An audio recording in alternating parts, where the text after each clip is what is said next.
What is a lease? A lease agreement is a contract between the tenant and the landlord. The lease agreement lays out all the rules, policies, and guidelines. This will be the governing document for your housing, so be sure to read it thoroughly and ask any questions before you sign it. If you have already signed it, read it anyway to try and avoid future problems with your housing. The lease agreement will state the length of time you will be renting the unit. This time period is often referred to as a term. The term can vary in length from monthly to multiple years. By signing the lease agreement, you are agreeing to pay rent for the length of the lease on time and to follow all the requirements laid out in the lease agreement.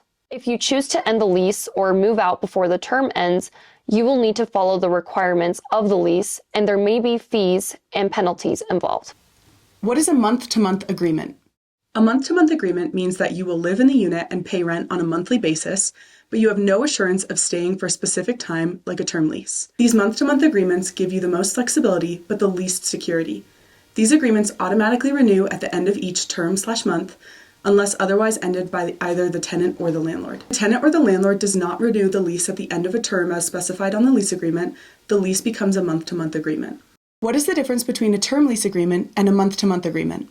Although most of the same rules apply as they would in term leases, the termination and expectations for giving notice are different. You may move out after giving the proper written notice in a term lease agreement. Remember, you will need to check your lease to make sure you give proper notice.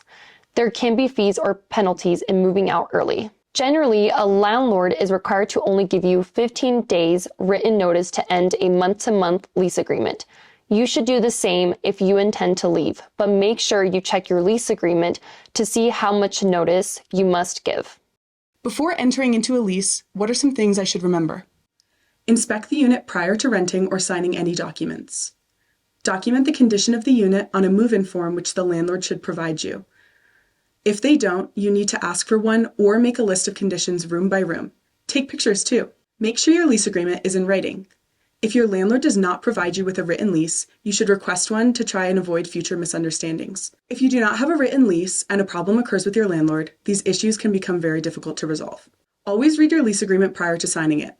If you don't understand something, ask questions such as, am I signing a term lease or a month-to-month lease? Do I know how the tenant and the landlord can break the lease if needed? How do I get my security deposit back when I leave? Am I allowed to have pets? How many people are allowed to live in my unit? MMC also has an additional video on this topic. These are some of the important issues that you need to understand before signing a lease. If you cannot accept the written terms of the lease, do not sign it and look for other housing. A lease is a contract. Once you sign it, you are bound by law to follow it. Make sure you get a copy of your lease agreement. When you sign the lease, make sure you immediately get a copy of the signed lease and keep it somewhere safe in your apartment so you can refer to it if you have any questions. The terms of this written document govern everything.